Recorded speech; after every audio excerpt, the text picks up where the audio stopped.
hecho, mi agradecimiento personal a los que lo organizan y más especial a ustedes que durante un rato me van a tener que aguantar. Igual que muchos de ustedes aguantan a los jueces cuando van de perito o de testigo a los juicios, pues les ruego que me aguanten un poquito esta tarde. Bien, a mí lo que se me encarga es un poco hablar acerca de las pruebas de peritos en los juicios laborales, pero en especial acerca de la incapacidad permanente. Yo la ponencia la he dividido en dos partes. Una, incapacidad laboral como tal, y una segunda parte, las pruebas de peritos. Entrando ya sin más vuelta al primer bloque, la incapacidad laboral. Desde un punto de vista médico, no hay una definición de incapacidad laboral. Así, en su contrario, sí que yo he encontrado una definición médica de capacidad laboral que yo creo que es muy interesante y lo leo rápidamente para ubicarnos. Los autores son Pérez Pineda y García Blázquez y define la capacidad laboral como aquella que le permite a un sujeto, en condiciones normales, desarrollar un trabajo dentro del rendimiento medio, experimentalmente conocido o racionalmente estipulado para su faena específica, con la suficiente seguridad propia y para terceros y con una calidad como mínimo aceptable, y todo ello de modo arreglado y continuado en el tiempo. Muy un poquito rápido, la ponencia yo la he facilitado por escrito, los que tengan curiosidad pues podrán leerla con más detenimiento. Bien, por tanto, capacidad laboral desde un punto de vista médico. Yo, lego en medicina, lo concibo como aquella que implica tener una actitud física y psíquica para desarrollar una actividad profesional con unas condiciones normales.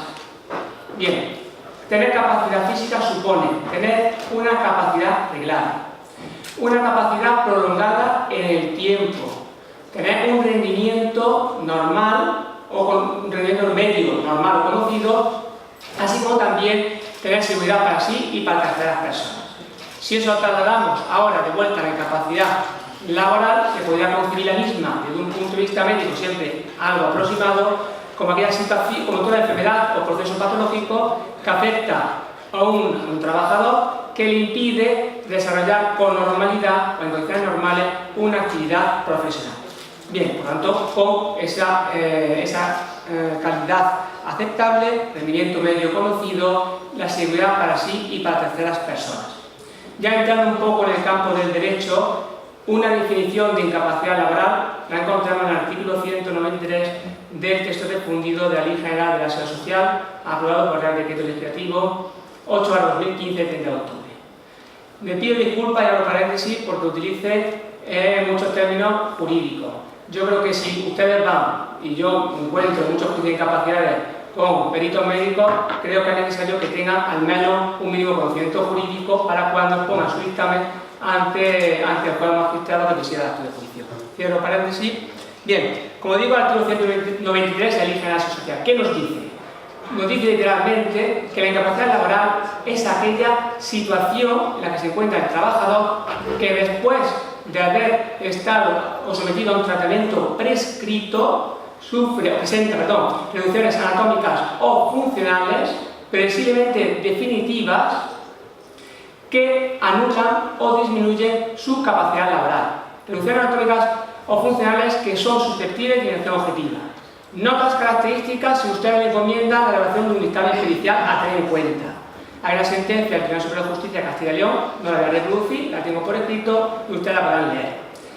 Que dice, son notas características de la incapacidad permanente las siguientes: que el trabajador tiene que sufrir una alteración o presentar una alteración grave de la salud.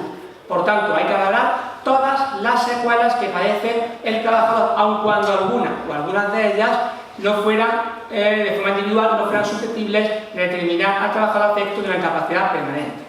En segundo lugar, que esas secuelas supongan reducciones anatómicas o funcionales, que además deben ser permanentes o previsiblemente definitivas, que tengan una incidencia en la capacidad laboral, por tanto, que anule o disminuye la capacidad laboral del trabajador. Cuando hablamos de incapacidad permanente hay que distinguir 4 grados. Todos ustedes lo habrán oído muchas veces. Una incapacidad permanente parcial, una incapacidad permanente total, una incapacidad permanente absoluta o una gran invalidez. Si no ha habido, como explico alguna vez, un juicio, va a tener incapacidad, seguramente lo que esté en la unidad de dolor, lo que esté en el servicio de cirugía ortopédica y de traumatología, etcétera, habrán tenido algún paciente que le diga: mire usted, tengo un juicio la semana que viene y quiero que me haga un informe y que le diga a usted que no puedo hacer esto porque he pedido una incapacidad. Eso también, el objetivo de la ponencia es dictarle sobre ese tipo de conocimientos jurídicos que le puedan servir a ustedes en alguna ocasión en el ejercicio de su función o ejercicio de su profesión en el ámbito sanitario. Bien, para los grados de incapacidad son los siguientes: como he dicho, parcial, total, absoluta y larga en invalidez. Cuando hablamos de incapacidad permanente parcial, el trabajador debe sufrir, padecer una serie de secuelas que de alguna manera suponga una merma en su rendimiento normal, necesario para el ejercicio de su profesión habitual, que debe suponer un porcentaje igual o superior al 33%. Esto, desde el punto de vista jurídico, es muy difícil probarlo. Hay peritos médicos que lo saben hacer y realmente lo hacen y en contadas ocasiones se reconoce esa situación de incapacidad permanente al trabajador. La incapacidad permanente total implicaría la imposibilidad del trabajador para el ejercicio de las tareas propias de su profesión habitual o al menos de las tareas fundamentales. La absoluta, el trabajador estaría impedido para todo tipo de actividad profesional, por muy liviana o sedentaria que ésta fuere, y la gran invalidez, el trabajador estaría afecto de una incapacidad permanente absoluta, pero añadimos un factor más, y es que las secuelas que padece le limitan, le imposibilitan para realizar algunos de los actos esenciales de la vida diaria, como comer, vestirse, desplazarse o anarlos. Bien. Una cuestión que se puede encontrar ustedes cuando llega el trabajador y le solicita un dictamen pericial a los efectos de ser declarado incapacidad permanente parcial o incapacidad permanente total. Por tanto, ¿cuál es la profesión que ustedes deben tener en cuenta para valorar en su dictamen pericial las secuelas que padece el trabajador, la gravedad de esas secuelas y la incidencia de la gravedad de las secuelas en la capacidad laboral del trabajador para desarrollar su profesión? Bien, en este caso, ¿qué nos dice la jurisprudencia? Profesión a tener en cuenta, pues vamos a distinguir si la incapacidad permanente deriva de accidente o de enfermedad. ¿Qué deriva del accidente? Puede ser laboral o no laboral. En este caso, la profesión a tener en cuenta es la que viene desarrollando el trabajador al tiempo de que se produce el siniestro laboral, es decir, cuando se produce el accidente de trabajo.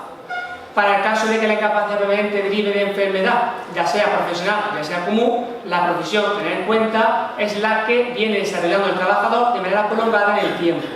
¿Qué nos dice el Tribunal Supremo? Pues normalmente coge un parámetro temporal y dice la profesión que venga desarrollando durante al menos los 12 meses anteriores al inicio del expediente de la incapacidad permanente. Bien, existe la posibilidad de que ustedes se encuentren con un trabajador que hoy sufre un accidente de trabajo, le dan la baja, causa baja médica por IT, causa al poco tiempo la alta, tiene unas secuelas que, aun cuando fueran permanentes, no le imposibilitan para el desarrollo de su actividad profesional. Pero puede pasar varios años, llega el trabajador a ustedes y dice: mire, yo tengo unas patologías que me imposibilitan para desarrollar mi actividad profesional.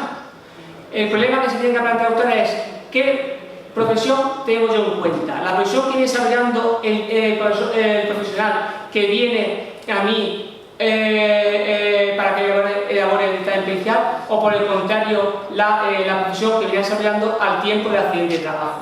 Una cuestión que se suscitó polémica en el ámbito judicial fue resuelto por el Supremo y dice que aun cuando haya pasado años, y yo cito una sentencia que dice hasta 12 años desde el accidente de trabajo, por lo tanto, durante 12 años el trabajador es posible que haya cambiado varias veces de profesión, aun cuando haya pasado 12 años, repito, la profesión a tener en cuenta es la que venía desarrollando el trabajador al tiempo del hecho causante, esto es, al tiempo en el que se produce el accidente de trabajo. Bien, ahora, otra cuestión, ¿cuáles son las secuelas que ustedes deben valorar? Como he dicho anteriormente, las secuelas que padece el trabajador al tiempo de estar en el expediente administrativo. Bien. Por tanto, a grosso modo, tiene que tener en cuenta las secuelas que padece en ese momento, pero hay que añadir incluso las secuelas que padece antes de la afiliación a la seguridad social, como las secuelas que padece con posterioridad. Esto permite, así lo ha dicho el Supremo, valorar como secuelas una enfermedad congénita, una enfermedad que sufre el trabajador desde la infancia. Requisito, según la última jurisprudencia, que esas secuelas que padece el trabajador antes de causar alta en la seguridad social es necesario que se haya agravado con el transcurso del tiempo, llegando a un extremo que imposibilita al trabajador para desarrollar su profesión habitual.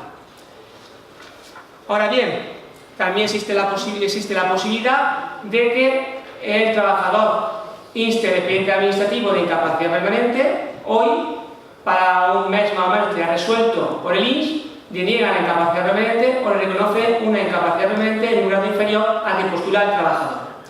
Presenta la demanda al trabajador y resulta que si, por ejemplo, tengo que Almería, cuando se presenta la demanda hasta que sale el juicio, 1 año y medio, año 7 o 8 meses. Durante ese periodo de tiempo es posible que las patologías que sufriera el trabajador se han visto agravadas, es posible que hayan aparecido nuevas secuelas. La regla general, como he dicho anteriormente, hay que valorar las secuelas que sufre o que padece el trabajador al tiempo de tramitar el expediente administrativo y en concreto al tiempo de dictar en propuesta de ley, el equipo de evaluación de incapacidades, el Tribunal Médico del INS.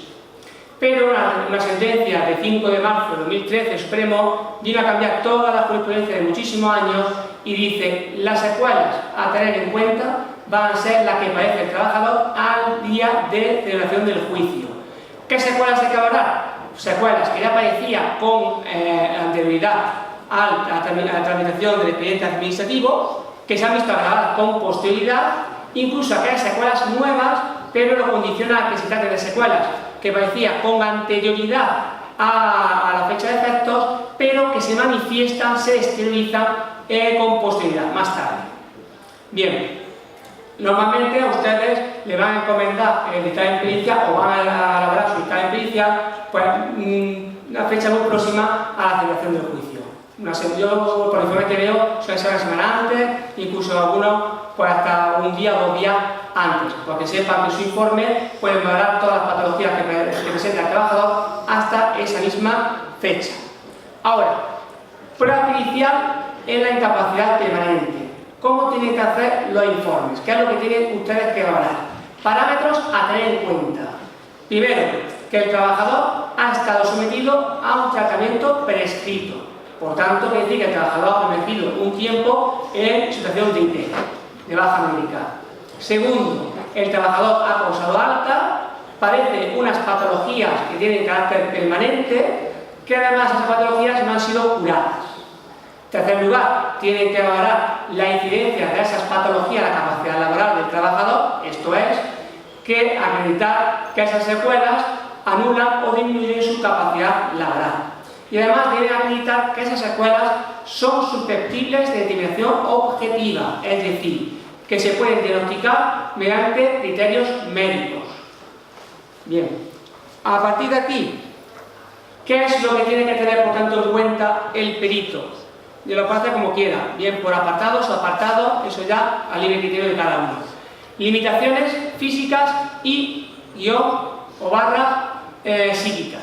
Nos olvidamos muchas veces de las limitaciones psíquicas, yo lo veo en los juzgados. Y no se puede olvidar que hay limitaciones psíquicas que pueden ser determinantes de una incapacidad permanente. Por ejemplo, trastorno depresivo mayor recurrente por sí solo es determinante de una incapacidad permanente absoluta, cuanto que el trabajador tiene mermadas todas sus facultades volitivas o facultades intelectuales.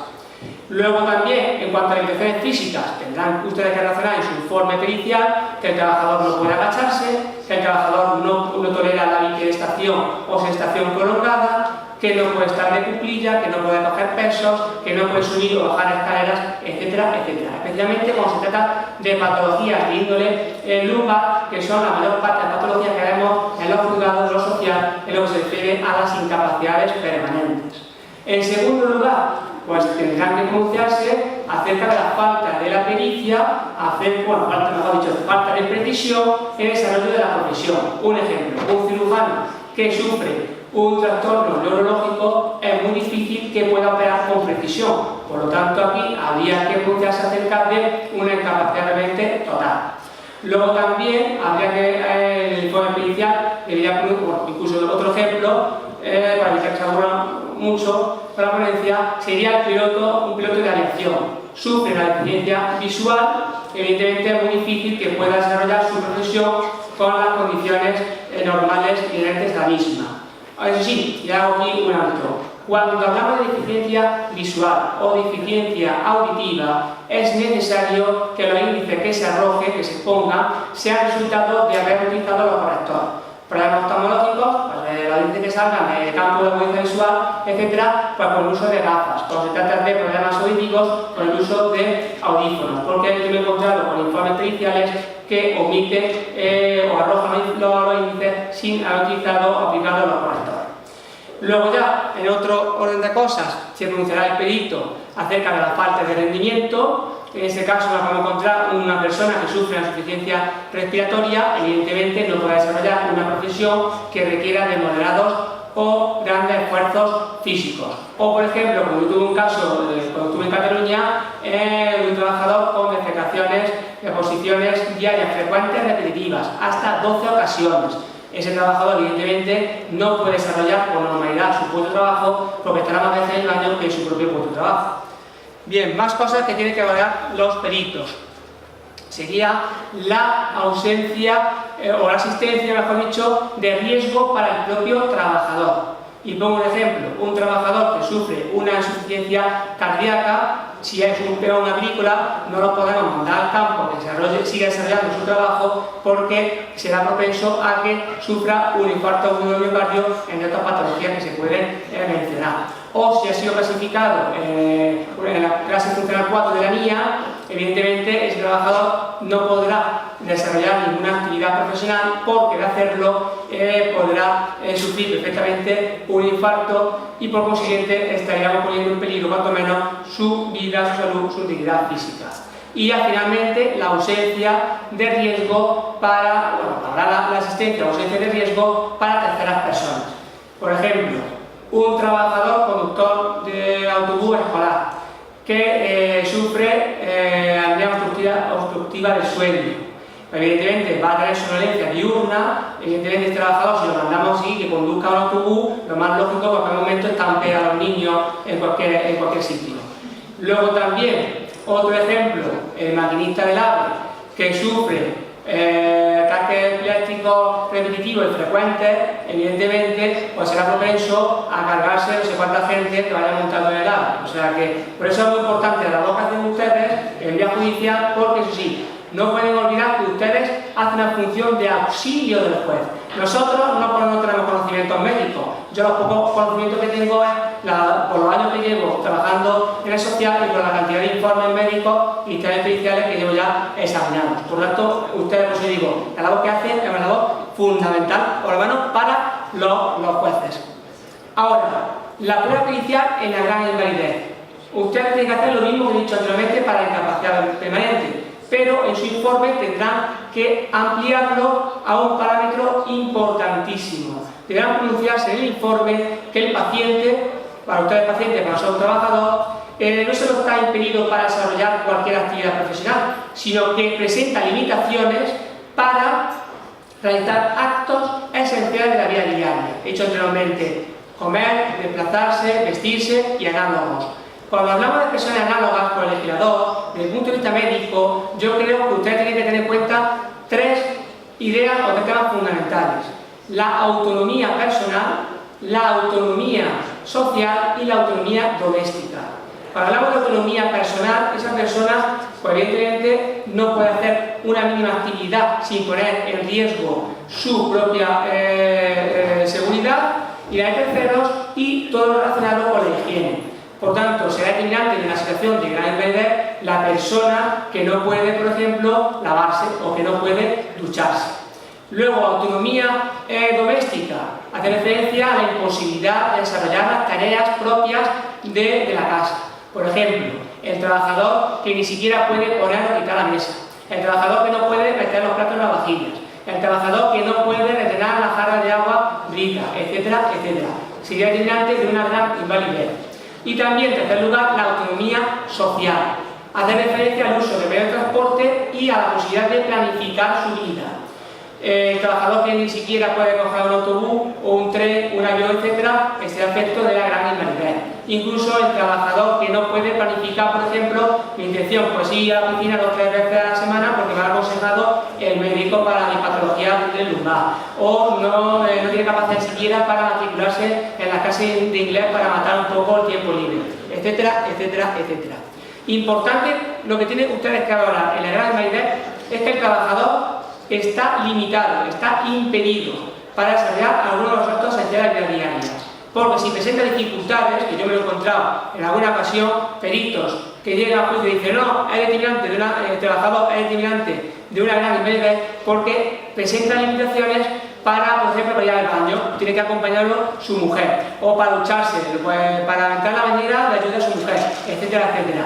Las limitaciones no son determinantes de, esas dificultades, perdón, no son determinantes de la gran invalidez. Tiene que estar impedido, tiene que estar imposibilitado para realizar esos actos esenciales de la vida diaria.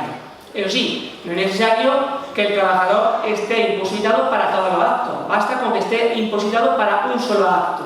El trabajador que ni siquiera puede, sentado en la mesa, coger o manejar un cubierto, evidentemente por sí solo, valdría para declararlo efecto de gran invalidez. La prueba de peritos en el accidente de trabajo. Voy muy rápido, pido disculpas, pero como tengo el tiempo tan limitado y la ponencia está por escrito, creo que me resultará más nutritivo. Lea la ponencia que escuchar a mí. Bien, pues la prueba de peritos en el accidente de trabajo. Primero, ¿qué tiene que tener usted en cuenta a los efectos de concebir el accidente de trabajo? Pues son una definición legal, no queda más remedio que acudir a la ley, artículo 156 de la Ley General de la Seguridad Social. Define el accidente de trabajo como toda lesión corporal que sufre un trabajador con ocasión o como consecuencia de la ejecución de un trabajo por cuenta ajena. Una cosa muy importante que tiene que tener en cuenta, la presunción de laboralidad, 156.3.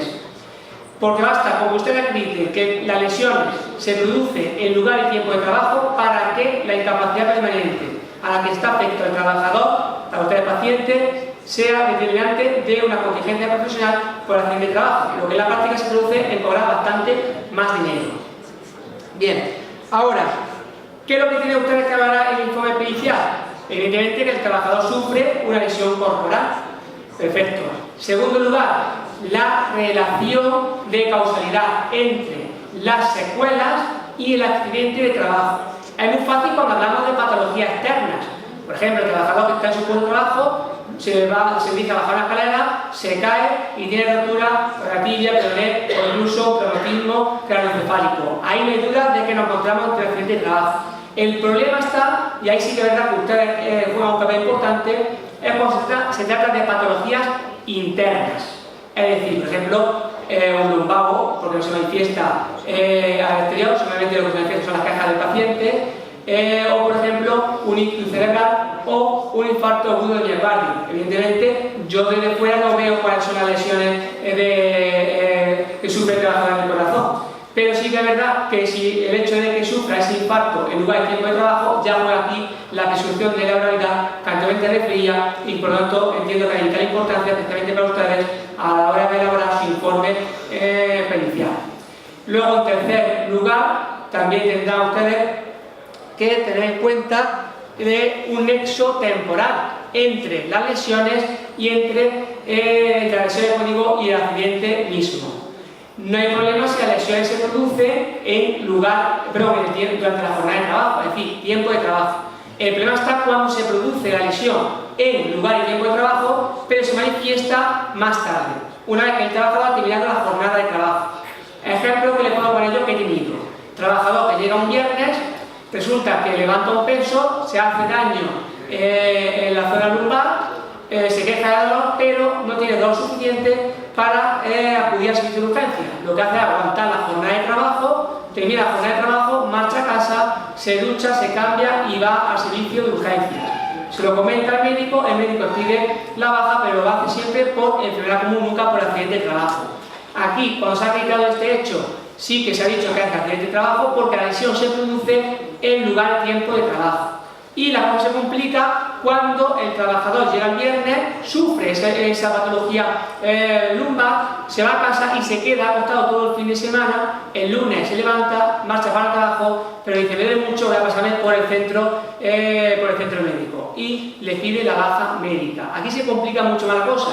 Por eso la prueba de pericia, la prueba que ustedes van a llevar a efecto en el acto del juicio, tendrá que ser o encontrar un mínimo respaldo, es decir, alguna declaración, algún testigo que diga sí. Por ejemplo, en el segundo caso, la mujer del trabajador que diga: pues vino mi marido, estuvo acostado todo el fin de semana, por tanto se evidencia que no ha hecho ninguna actividad que pueda implicar un esfuerzo físico que pueda ser causante de ese proceso lumbar que sufre. Bien, ahora la prueba de peritos en la enfermedad profesional. La enfermedad profesional, la definición, artículo 157 de la Ley General de la Seguridad Social. Enfermedad profesional es toda enfermedad que sufre un trabajador con ocasión de la ejecución de un trabajo por cuenta ajena, siempre y cuando venga definido, y en este caso el legislador no dice nada, se remita a disposiciones que desarrollen el artículo 157. Por tanto, siempre que esa enfermedad esté clasificada como tal en el cuadro de enfermedades profesionales, previsto en el Real Decreto 1299/2006. ¿Vale? El informe pericial, ¿qué tendrá ustedes que hacer? Irse al cuadro de enfermedades profesionales, ver la enfermedad que sufre el trabajador y cotejarlo. Si esa enfermedad está dentro del cuadro de enfermedades, tendrán ustedes que hacerlo constar en el informe pericial. Pero además, ustedes en dicho informe tendrán que hacer constar el agente causal de la enfermedad, es decir, el agente al que ha estado expuesto el trabajador en lugar y tiempo de trabajo. Agentes químicos, agentes infecciosos, agentes ruidosos, agentes luminosos, etcétera, etcétera. Los que han tenido la oportunidad de examinar el cuadro de enfermedades profesionales, pues verán, o lo han podido ver, que es un poco complejo, pero bastante ilustrativo cuando uno le pilla un poco el truquillo. Bien, ya entro sin más dilaciones porque veo que el tiempo pasa y creo que me están esperando. La prueba de peritos, la prueba pericial, perdón, no la prueba de peritos, la prueba de peritos. Vamos ya al acto del juicio. ¿Cómo se ha de practicar la prueba de peritos en la vista oral de juicio? Primero, ustedes tendrán que redactar el informe pericial. Nosotros decimos que es el dictamen pericial. Segundo, tendrán que ratificarlo en el juicio, por tanto, en presencia del juez o magistrado que presida el acto de la vista oral. Bien, ¿cuál es el objeto de ese dictamen pericial? El objeto no es otro que aportar al juez, aportar al tribunal, conocimientos artísticos, científicos, técnicos o prácticos que el juez no posee o puede no poseer. Así lo dice expresamente el artículo 335.1 de la Ley de Enjuiciamiento Civil. Por eso dije anteriormente, la función de ustedes es importante, porque ustedes lo que hacen es auxiliar a los jueces. Ustedes nos dan los conocimientos científicos que nosotros no tenemos. Eso sí, no podrán ustedes aportar conocimientos jurídicos, es evidente. Rige el principio de la discuria. Pero yo todavía, en los 9 años que llevo ejerciendo de juez y en los casi 3 años de magistrado, no he visto un informe médico que no concluya diciendo: el trabajador está afecto de incapacidad permanente grado tal, lo que corresponda.